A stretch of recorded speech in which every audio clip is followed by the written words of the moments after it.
Handog ng Radyo Pilipinas World Service ang programang Global na Tayo. Pag-uusapan, hihimayin, aalamin ang mga isyung pinag-uusapan ng bayan at dadalhin sa pandaigdigang plataforma. Global na Tayo, talakayang hindi lang pambansa, bagkus pang global community pa. Global na Tayo, dito sa Radyo Pilipinas World Service, ang online digital station ng Pilipino saan man sa mundo. Tara na, Global na Tayo! Muli po isang mapagpalang pagbati sa inyong lahat, sa ating mga kababayang overseas Filipino workers, maging ating mga kababayan dito sa loob ng ating bansa. Ito po ang programang Global na Tayo. Hatid sa inyo ng Radyo Pilipinas World Service. Isa po kami sa mga himpilan ng Presidential Broadcast Service Bureau of Broadcast Services sa patnugot ng Presidential Communications Operations Office. Ako po yung lingkod, Ray Sampang. Kasama pa rin po natin ang ating Global na Tayo team mula po sa ating Master Control. Nandiyan si Mr. Milo Jonela, sa ating Wirecast, si Hero, and of course sa ating live audio streaming, si Leo. Tayo rin po ay napapakinggan sa pamamagitan ng ating shortwave broadcast, sa pamamagitan po ng facilities ng United States Agency for Global Media, also known as Voice of America. Kaya po ay nakakarating tayo sa iba't ibang panig ng mundo. Ano po dito sa mga transmitters na ito ng Voice of America dito sa may Tinang, Tarlac. Pero kami rin po ay nasusubaybayan live sa pamamagitan ng ating Facebook broadcast. Sa inyo pong Facebook browser, type lamang Radyo Pilipinas World Service. Ganyan din sa ating YouTube channel, sa inyo pong YouTube browser, i-type lamang Radyo Pilipinas World Service. Para po sa araw na ito ng ating edisyon ng Global na Tayo, mahalaga po ang ating pag-uusapan sapagkat ito pong ating pag-uusapan talagang laman na rin po ng mainstream at social media, maging ng mga pahayagan dito sa Pilipinas. At mariwari ko'y nakakarating na rin sa iba't ibang panig ng mundo sa pamamagitan ng ating mga overseas Filipino workers. Ito po kasi yung isa sa mga pinapa-prioritize ni Pangulong Ferdinand Marcos Jr. sa ating mga mambabatas. Ito po ay yung anti-dynasty bill.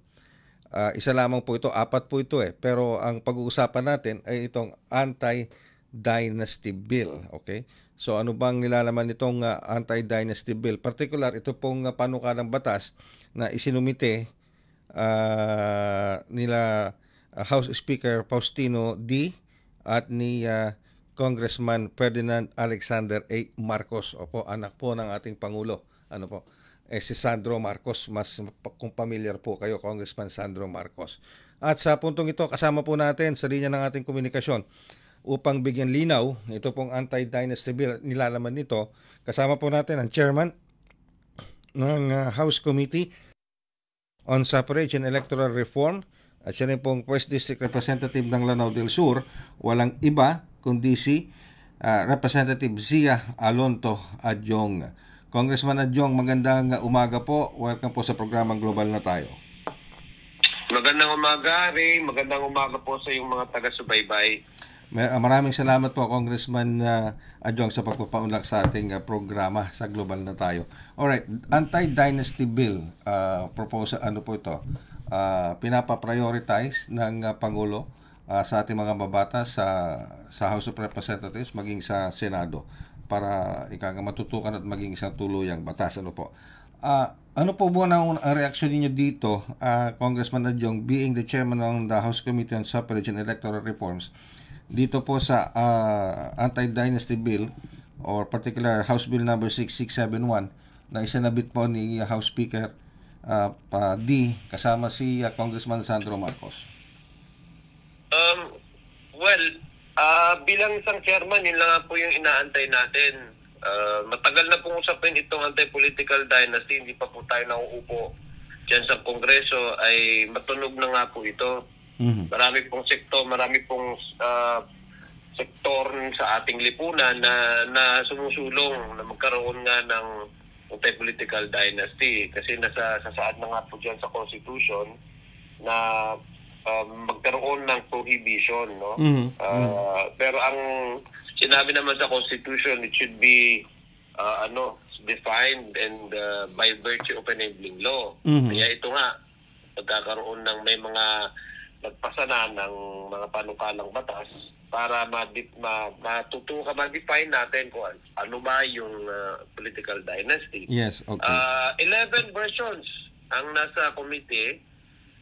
committee ko na nai-refer ng mga batas patungkol dyan sa political dynasty. So ang sinabi ko kasi sa aking mga kasamahan na well, definitely mako-consolidate yang 11 versions. So inaantay ko yung magiging version ng House leadership. Ito nga, nung isang araw, nagpasa nga ng kanilang version si Speaker Boji D at saka si Majority Leader Sandro Marcos. So yan yung inaantay lang ng komite para ma-consolidate natin yung mga versions na to. So bali 12 na lahat ngayon ng versions ng anti-political dynasty.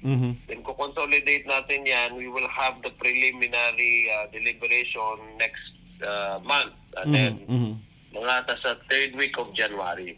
Alright. Congressman Adjong, para lang po maintindihan ng ating mga kababayan, pag sinabi natin i-consolidate natin itong 11 to 12 bills, so paano kalang batas na ito patungkol sa anti-dynasty bill, when we say consolidation, hihimayin nyo pa yung iba pang mga bills, particular sa anti-dynasty, tapos pagsasama-samahin natin para makagawa pa tayo ng isang mas konkretong panukalang batas. Yung consolidation kasi itong 12 versions, isa lang naman yung gusto magkaroon ng prohibition prohibition na magkasabay-sabay. Yun naman isang pamilya. I think the intention of these bills is primarily to avoid a political domination in one area by one particular family. Yes. I think that's in essence that's how we understand the general sense of what political dynasty is. Okay. So dahil pare-pareho sila, similar bills ito, para hindi tayo masyadong ma-confuse. Pangalawa, hindi masyadong magtagal kung isa-isahin natin, discuss. Since pare-pareho naman ang gusto, so i-consolidate po 'yan para kung ano yung mga sections na may pagkapare-pareho o pwedeng i-carry. Naman yung mga sections doon sa mga batas na conflicting o hindi nagkakasundo-sundo. Halimbawa, tulad nung yung degree of consanguinity and affinity. Yes, nagsasabi sa isang version, 5th degree, medyo malayo na yon kasi pamangkin mo na yun sa pinsan. Yung iba naman, 2nd degree, yung iba, 3rd, yung iba, 4th. These are differences in the versions among these 12 versions. So, yun ang i-consolidate natin kasi gagawa tayo ng matrix dyan. Yes. Ano yung mga pagkakaiba, ano yung pagkakapare-pareho. Para targeted yung discussion. Yes. Ibig sabihin, alam natin kung saan yung papag-usapan at yung ihahain natin sa publiko at ano yung mga bagay na lahat ng 12 na versions na yun ay hindi nagkasundo na.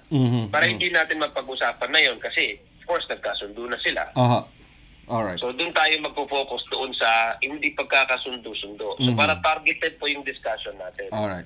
Okay. So pero Congressman Adjong, so napag-uusapan natin yung persons covered o yung mga prohibited. Iba-iba nga po yung laman ng iba't ibang mga bill yung i-consolidate. Pero yung pong yung item na magsasabi kung saang pwesto siya pwede tumakbo, whether national, local, barangay, or sabihin natin party list, kung magkakamag-anak ba, pag-uusapan din ito. Yeah, pag-uusapan, of course, because that's the essence of why these bills have been filed in the first place, no? Yun ang kumbaga, that's the meat of the discussion. Kung saan which degree which degree in terms of family relation do we allow, up to what point, to what particular positions. Kasi Ray, talagang kailangan yung extensive yung discussion natin dito. Ako nga, iniisip ko nga, may public consultation. Kasi pag-usapan dito, definition nga lang ng dynasty, hindi na magkasundo Ayun na nga po. And we have a general sense of what dynasty is. Pero in layman's terms, pag sinabi mong dynasty, yung pinapasa, yes, yung kapangyarihan na maupo yung isang tao sa pwesto, sa kapangyarihan, ay na-exercise ng isang tao. Alright. Okay. Diba? Tulad nung if we apply that in the general sense yung dynasty, na patuloy-tuloy na dynasty, kasi yung, halimbawa, if normally, ang general sense natin is yung monarchy, di ba? Isang parang hari, ipapasa niya doon sa anak niya pag siya ay namatay. So, yun yung exclusive right ng isang tao. Pero sa atin kasi, demokrasya yung position eh. So, ang bumuboto ang tao. So, hindi siya talagang exclusively exercised by one person to pass on the authority to another person. It's the people who decides. So, kaya nga sabi ko, ito ay kailangan magkaroon ng extensive na usapan. Kasi ang argument ng mga ibang sektor, lalo na kung titingnan natin yung sa legal, ay ang tao naman ang nagluluplok ng kanilang opisyal, 'di ba? Yes. Opo. Oo, so paano mo 'yon i-define as a form of dynasty?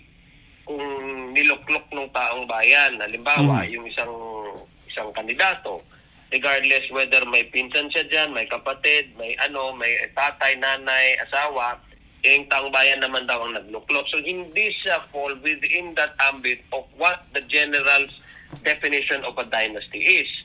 So, isa yun sa area na yung meron talagang clash, no, pag-uusap. So, kailangan natin mapag-usapan yan. Pangalawa, yung issue na this is a multi-party system tayo, ang prohibition lang na sinabi, nakalay down sa Constitution, ang requirement lang naman is can able to read and write, may residency requirement, may age requirement, etc. Those are just the things that have been reflected in the Constitution kung sino ang nagko-qualify to run for an office. Alright. Ang question ng iba is kung dadagdag natin ito yung familial degree or relationship, would that also amend in a way the Constitution by adding another criteria again? Kaya nga sabi ko, it's not just some discussion na although may general sense tayo doon sa definition, but pag itin-translate kasi natin, Ray, itong definition ng dynasty, yung general sense of what we understand about it into law, technical talaga siya. Magiging technical yan kasi batas eh.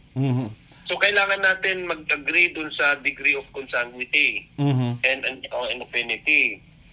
Pangalawa, kailangan din natin malaman kung paano yung limitation in terms of democratic space for people to offer themselves to the public kung meron silang naiisip na gusto nilang manilbihan sa publiko.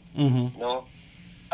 Magiging basis ba pag disqualify sila just because they share the same DNA with a person holding office na binoto naman ng tao. So, kaya nga sabi ko, Ray, kailangan natin balansehin at pag-usapan ito in such a way na sana maging constructive siya. Yes, Sana hindi yung tapunan ng kasi alam mo rin, sana maiwasan natin yung magbabangayan tayo na mag-iinsultuhan kasi it will actually deflect the real concern in issue. True. Sana, ang issue, pag start natin pag-usapan ito, walang insultuhan, walang personality attack, tayo, constructive. Tingnan natin, anong sinabi sa batas, anong gusto natin, paano natin ito ma-translate into law, para hindi tayo umiwas doon sa magandang discussion na gusto natin. Parang lalabas so, umiwas tayo, kaya gusto ko talaga extend yung discussion dito kasi ini-expect ko meron sa ating mga kasamahan o mga politiko na iinsultuhin niya yung kapwa politiko niya. So, sana, Mariosep. Okay. Sana wag ganon. Kasi pag naging ganon ang usapan, magiging personality-based, malilihis tayo sa magandang constructive na healthy na discussion. Yun sana susunod naming tanong, Kong. How can you convince the lawmakers speaking of the House of Representatives, wag na muna natin pag-usapan yung Senado, sa House of Representatives muna. How could you convince these lawmakers? Alam naman natin kung, let's call a spade as it is, pero maraming political dynasty on both House of Congress. Maraming, di ba? Yeah, totoo yan. I admit talaga, meron talagang apprehension. Not, some of them may hesitation. Maintindihan mo yan, ikaw mismo nagsabi, di ba? I mean, nasa kultura na kasi yan Kumbaga, it's not only the culture, but it's how the Constitution says na in a democracy. Kasi pag demokrasya ka, dapat mas wider yung space mo for choices, di ba? Pag demokrasya, may may civic duty, di ba? Kung gusto mong manilbihan sa taong bayan, papresenta mo ang sarili mo sa taong bayan. Unless, of course, na wala kang capacity to do that in terms of mental capacity, in terms of etc. Kaya nga may declaration of nuisance, di ba? Yes. Kasi kawawa naman din ng botante kung mapatinalin yung hindi naman talaga kumbaga wala naman talagang capacity to lead kasi lang niya, meron lang siyang kapansanan, halimbawa, tapos ilalagay mo yung pangalan doon sa kanyang balota. Especially sa balota, may printing cost din yan. Masking pangalan, yung ink. Alam mo yun? Yes. Millions of millions. Talaga malaking yan. So, number 2, may age limit naman din talaga. It's not naman so absolute kasi meron din namang wala namang batas na absolute, di ba? Even if you freedom to offer yourself in a democratic space to either serve the public or to have the public much more choices, it's not naman absolute kasi may mga restriction naman, residency requirement, age requirement, etc. So there are also exceptions and criteria for that matter. So ang hesitancy talaga nandoon. Kasi pag sinabi mong pag ang inano mo is halimbawa relations, family relations, kailangan natin masakto kasi doon sa section, doon sa provision sa Constitution, ang sinabi niya is hindi dapat magkaroon ng limit or restriction. Ang paraphrasing doon sa particular section sa Constitution. Hindi dapat magkaroon ng spaces, restriction para sa public service. Parang ganun. So and then yung second, I think the second phrase is the political dynasty must be prohibited, and then in accordance with how it should be subject to the enabling law. I'm just paraphrasing kasi exactly how that Okay. So kung titingnan natin yung ang interpretation ko as a layman, meron tayong yung di ba, Nepotism Act. Meron tayo nun. Bawal talaga. Pag ikaw, within 4th degree of consanguine affinity, nag-appoint ka sa isang posisyon ng yung malapit na kaanak, di ba, pinsan. Pinaka-ata is 4th degree, pinsan. No? Asawa ng pinsan mo. Basta doon sa degree na yon, tatay, nanay, hamang sa pinsan, bawal yon. Pwede kang makasuhan doon. Okay? Bawal yon. Nepotism na yon. Pero ito yung appointive position. Ibig sabihin, yung power to appoint ay nakasalalay sa isang taong nauupo sa isang posisyon. Yes. Kaya nga bawal kasi nasa kanya sa'yo pinagkatiwala ng gobyerno yung kapangyarihan na mamili kung sinong uupo sa opisina mo. So yung kapangyarihan na yon, wag mong abusuhin. Kaya hindi mo po pwedeng i-appoint yung malapit mong kaanak. Kaya nga may nepotism yun ang sinasabi sa batas. Pero kung ngayon, kung i-apply natin sa elective yun, paano natin yun i-translate, i-apply yung ganung klaseng batas? Kasi appointive yun, position. Ito elective ito. Kaya nga yung sinasabi mo, yung tanong mo is medyo may hesitancy. Kasi may mga abogado din dyan sa yes, of course.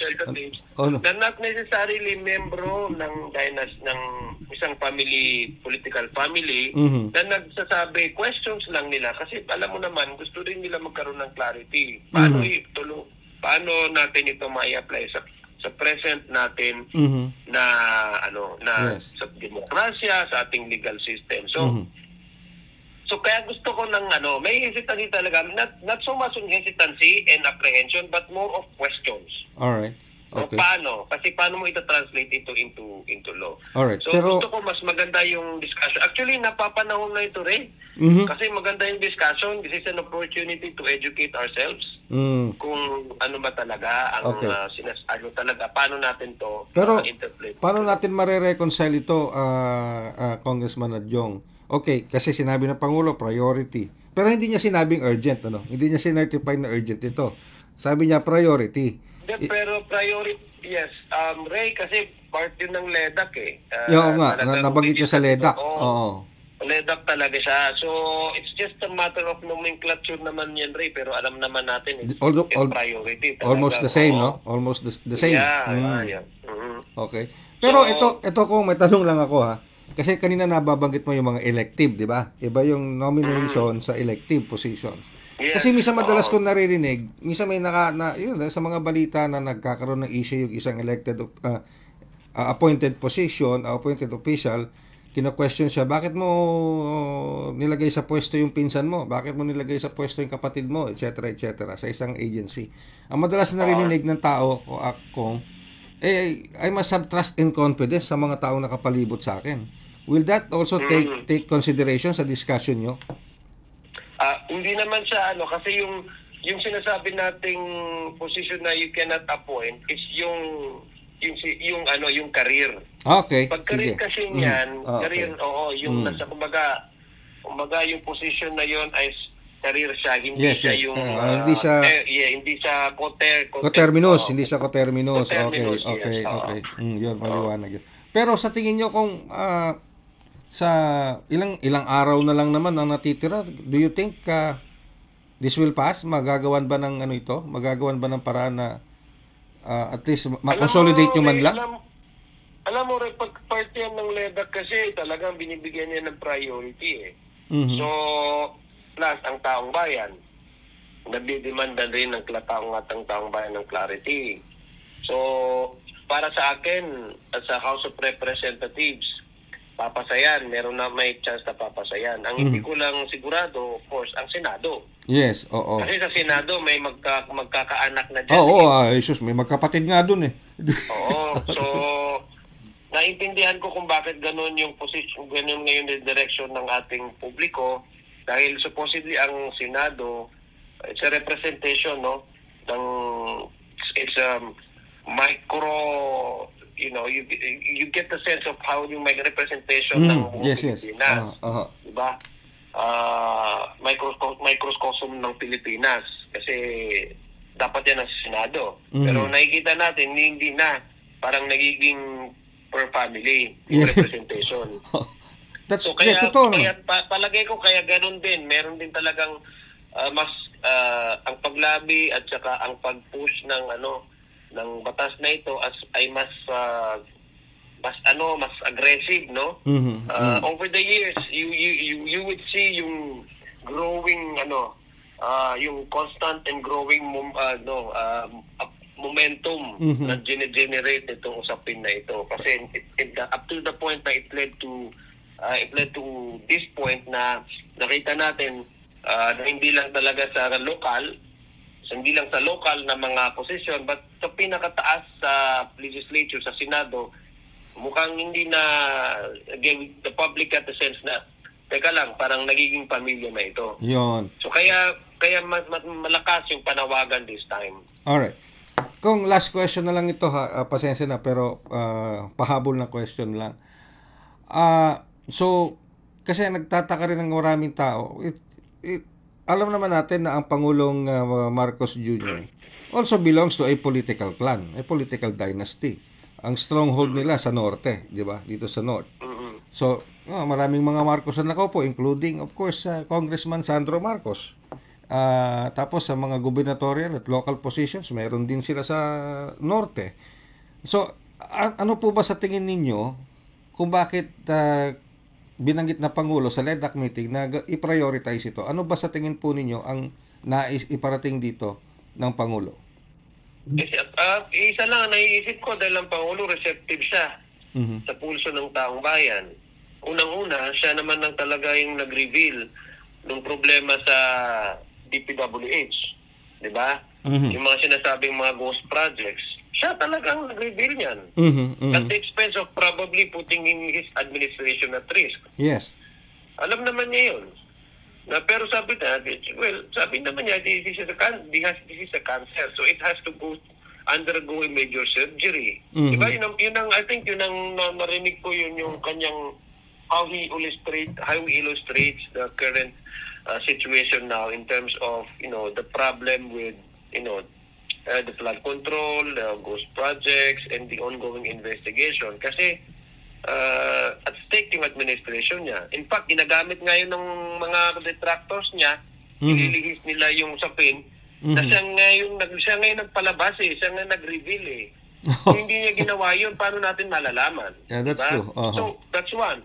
So, I think, yung point na he's actually listening to what the current goals of the people now.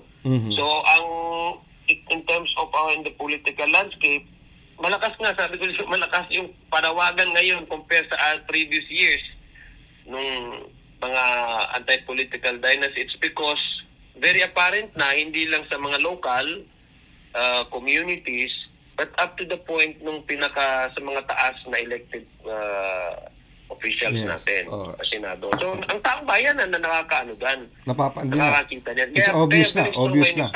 So, I think receptive siya doon. Alright. Okay, receptive siya. Kasi nga, dapat pag leader ka din, kailangan may naiintindihan mo kung ano yung pulso na kayong nasasakupan o mga constituents mo. Yes. With that, Congressman Adyong, maraming salamat po sa oras sa pinagkaloob nyo. Napaka-informative at nabigyan nyo kami ng tamang direksyon dito sa isyong pinag-uusapan natin. And babantayan po namin yan. Yung, of course, deliberation nyo, matindi to. Matindi. Bantayan nyo. Matindi. Bantayan nyo. Oo. Para mas maganda na ngayon mabantayan natin kung paano yung proseso nito para mas naiintindihan nating publiko. Thank you very much, Congressman Adyong. Maraming salamat po. Maraming salamat, Ray. Magandang umaga po. Ang ating pong butihing congressman, Representative Zia Alonto Adyong, Chairman ng House Committee on Suffrage and Electoral Reforms, isa rin pong congressman ng 1st District ng Lanao del Sur. Sana po kahit paano nakapagbigay kami ng mahalaga impormasyon tungkol dito sa pinag-uusapan natin. Panukalang batas pa lang naman po itong anti-dynasty bill. Bagamat matagal na po itong isinasalang sa Kongreso, kaya lamang nung mga nakalipas na taon, na mga nakalipas na administrasyon, hindi ito nag-succeed, hindi man lang ito umabot sa consolidation. Ngayon po, mukhang magkakaroon na ng consolidation dahil 12 panukalang batas na mapatungkol sa anti-dynasty bill ang nasa House of Representatives. At ito ngayon, ang isasalang ni Representative Adyong bilang Chairman ng House Committee on Suffrage and Electoral Reforms upang i-integrate o i-consolidate para masagot yung mga issue na dapat sagutin. Tulad nung nabanggit nga ng ating butihing congressman mula sa Lanao del Sur. At sa pamamagitan po niyan, tayo po ay magpipili na ng isa pang edisyon ng programang Global na Tayo. Sa ngalan po ng lahat ng ating nakatuwang sa pagsasayang papawid na programang ito, ako naman po yung lingkod, Ray Sampang. Maraming salamat hanggang sa susunod na edisyon ng Global na Tayo. Handog ng Radyo Pilipinas World Service ang programang Global na Tayo. Pag-uusapan, hihimayin, aalamin ang mga isyung pinag-uusapan ng bayan at dadalhin sa pandaigdigang plataforma. Global na Tayo, talakayang hindi lang pambansa, bagkus pang global community pa. Global na Tayo, dito sa Radyo Pilipinas World Service, ang online digital station ng Pilipino saan man sa mundo. Tara na, Global na Tayo.